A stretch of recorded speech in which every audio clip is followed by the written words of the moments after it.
Hey, coucou tout le monde, c'est Lady Skrill et aujourd'hui je vous retrouve, c'était pas prévu, encore une fois, mais je vous retrouve pour une petite vidéo pour vous reparler de l'intervention de l'ASCO.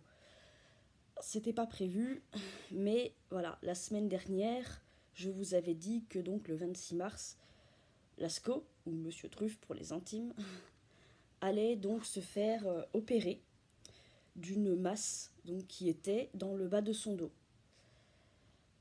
Suite à certains bruits qui couraient, parce que j'avais toujours pas eu de nouvelles, mais suite à certains bruits qui couraient, comme quoi avec le confinement, les vétérinaires n'allaient plus prendre que les urgences. Je sais pas si c'est très français ce que je viens de dire, mais voilà. En gros, les vétérinaires ne prennent plus que les urgences. Attendez, je bouge un peu parce que j'ai ma tablette sur les genoux, désolé.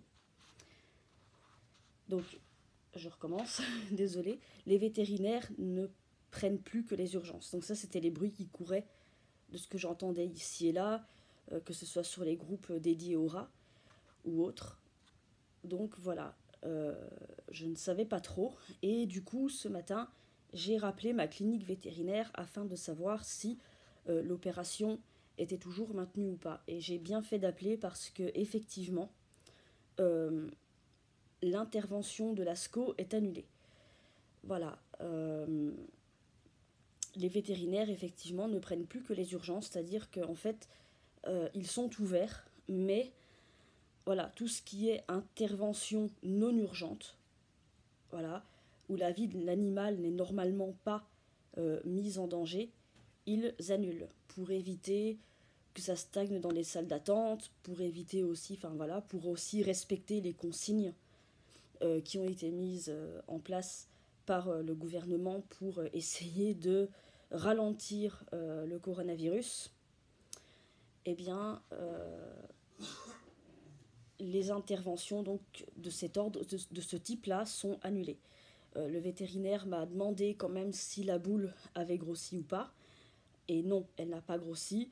L'asco n'a toujours, et tant mieux, pas mal quand on la touche, puisque bah voilà, je la touche très souvent pour vérifier que ça n'est pas grossi, que ça n'est pas changé d'aspect. Et parfois, oui, j'appuie un peu dessus pour juste vérifier que ça ne lui fasse pas mal quand on y touche ou quoi que ce soit. Et comme ce n'est pas le cas, ils estiment que pour l'instant, sa vie n'est pas menacée. Et du coup, ils ont préféré annuler l'intervention.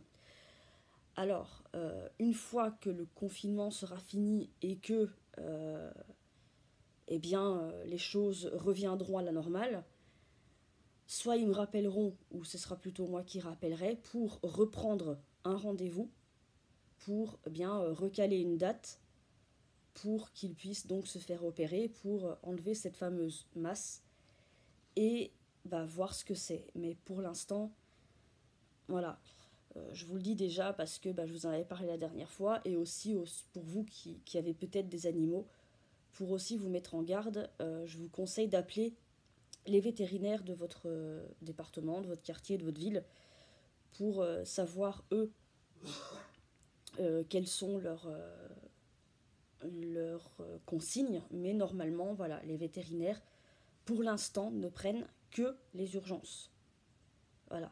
Donc ils m'ont bien expliqué que c'était pour éviter le monde dans la salle d'attente, puisque voilà, les consignes veulent que on croise le moins de monde possible, qu'il y ait des distances de sécurité, etc. etc. C'est pas toujours faisable dans une salle d'attente quand on est plusieurs à attendre, que ce soit dans un cabinet vétérinaire ou dans un cabinet de médecin ou peu importe. C'est pas forcément toujours possible de respecter ces fameuses consignes. Donc voilà, ils ont ordre d'être pas fermés, mais de ne prendre que les urgences. Et là aussi, donc c'est uniquement par téléphone. Vous appelez votre vétérinaire avant, il vous donne un rendez-vous dans la journée, et vous ne devez arriver qu'à cette fameuse heure de rendez-vous.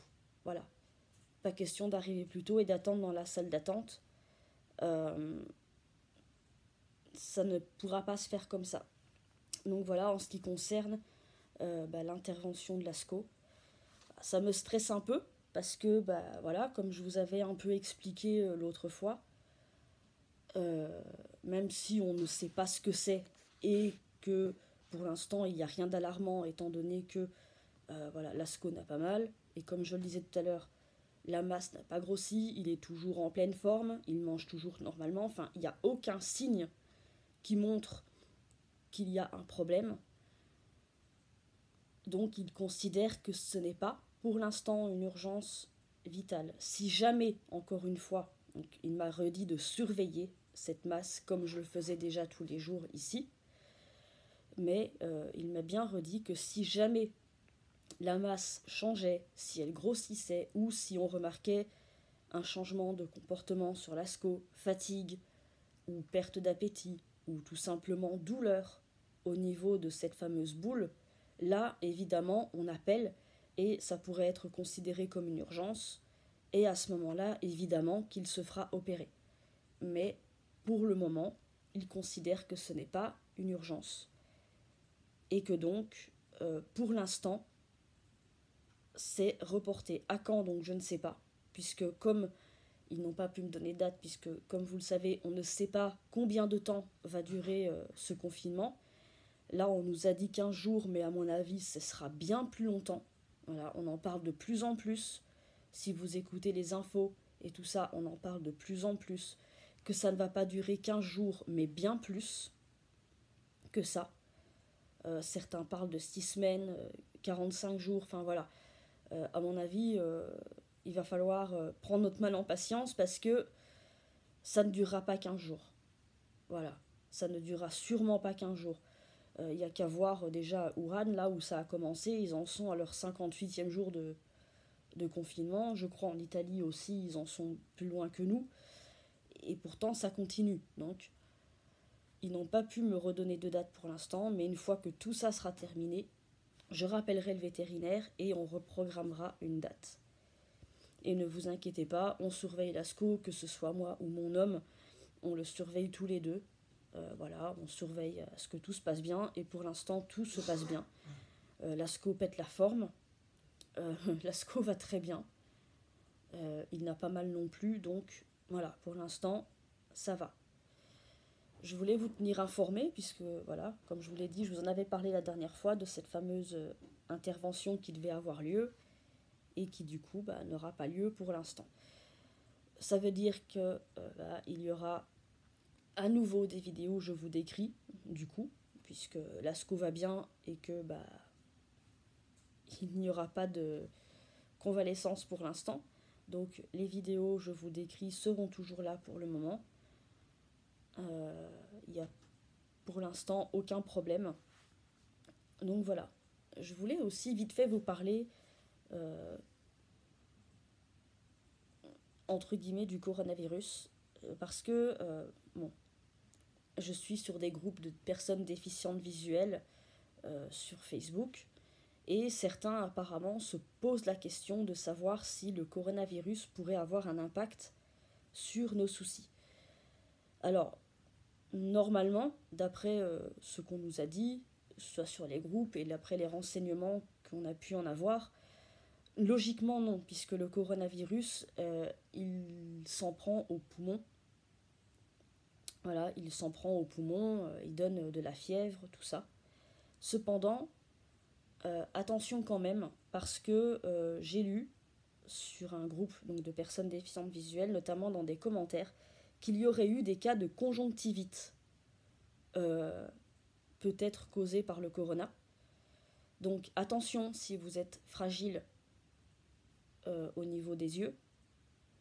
Et attention aussi, moi par exemple, je suis un peu concernée par ça. Attention aussi si vous êtes sensible à la fièvre, puisque le coronavirus, un peu comme la grippe et autres, donne de la fièvre, et parfois de très grosses fièvres. Moi, par exemple, il paraît que la fièvre peut avoir un impact sur mon résidu visuel, c'est-à-dire qu'une forte fièvre pourrait me faire baisser, ou voire même me faire perdre mon résidu visuel qui est déjà pas mal entamé, hein. Donc voilà, si vous êtes comme ça aussi, si la fièvre peut potentiellement avoir un impact sur votre résidu visuel, soyez vraiment très prudent. Voilà. Respectez au maximum les consignes, même si c'est pas forcément drôle. Certains d'entre nous le vivent plutôt bien parce qu'on a un peu l'habitude de ne pas beaucoup sortir, mais je sais que pour d'autres qui, qui sont autonomes, qui peuvent sortir sans souci, bah ouais, ça peut être gonflant, ça peut être agaçant. Mais voilà, on nous demande vraiment de respecter les consignes pour le bien de tous et pour le nôtre aussi. Et donc si vous êtes déficient visuel et que la fièvre peut avoir un impact sur votre résidu visuel si vous en avez un, faites très attention, respectez bien les consignes, évitez de sortir si c'est pas utile, euh, même si c'est pour aller faire des courses, même si c'est chiant, bah, au pire, demandez à quelqu'un d'y aller. Je sais, c'est pas drôle parce que, encore une fois, ça nous demande de faire appel à un tiers pour faire à notre place. Mais voilà, si vous avez des risques avec la fièvre, ou si effectivement c'est avéré qu'il y aurait eu des cas de conjonctivite, ce qui pour certains d'entre nous peuvent vraiment poser problème puisqu'on a déjà les yeux fragiles, faites très attention à vous. Voilà, faites très attention à vous, soyez très prudents. Respectez bien les consignes, ne sortez pas si c'est pas utile, lavez-vous bien les mains et évitez de toucher vos yeux si vous avez dû sortir. Voilà, je veux pas faire le médecin que je ne suis pas, ni la donneuse de leçons de morale, mais c'est quand même important qu'on en parle et bah, que bah, on avertisse un peu aussi que on pourrait se dire oui mais nous on est déficient visuel, ça n'aura pas d'impact. Mais peut-être que si, euh, étant donné voilà si on est sensible à la fièvre ou si effectivement on peut avoir des conjonctivites. Pour certains d'entre nous, ça peut vraiment poser un problème. Donc voilà, ne prenez-le au sérieux et voilà, ne sortez pas si c'est pas utile. Voilà, voilà. Euh, Bah, c'est tout ce que je voulais vous dire. Je voulais surtout vous parler de l'intervention de l'ASCO et puis de ça vite fait. Parce que bah voilà, ça m'était revenu à l'esprit. Voilà, ça m'était revenu à l'esprit puisque j'avais vu ça hier soir sur un groupe consacré aux personnes déficientes visuelles et non-voyantes.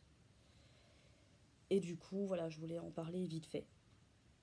Parce que c'est un peu aussi, je pense, notre devoir de tous nous avertir les uns les autres que, attention, oui, normalement, il n'y a pas de danger pour nos yeux. Normalement, en théorie, mais en pratique, pour certains d'entre nous, oui, ça peut potentiellement en poser un petit, voire même un gros, pour certains.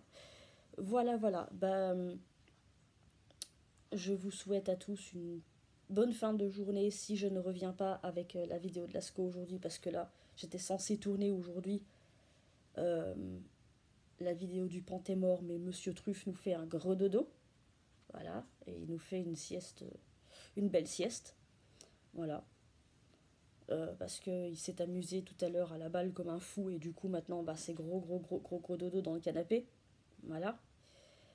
Du coup, bah, je le laisse dormir, et puis bon, je vous tournerai cette vidéo très prochainement, et puisque de toute façon, maintenant, eh bien, il n'y aura pas de convalescence, voilà, il n'y a pas d'urgence.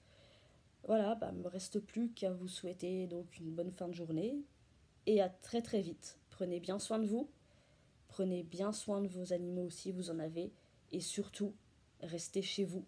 Si c'est pas utile, ne sortez pas, ne vous mettez pas en danger. Voilà, à très bientôt.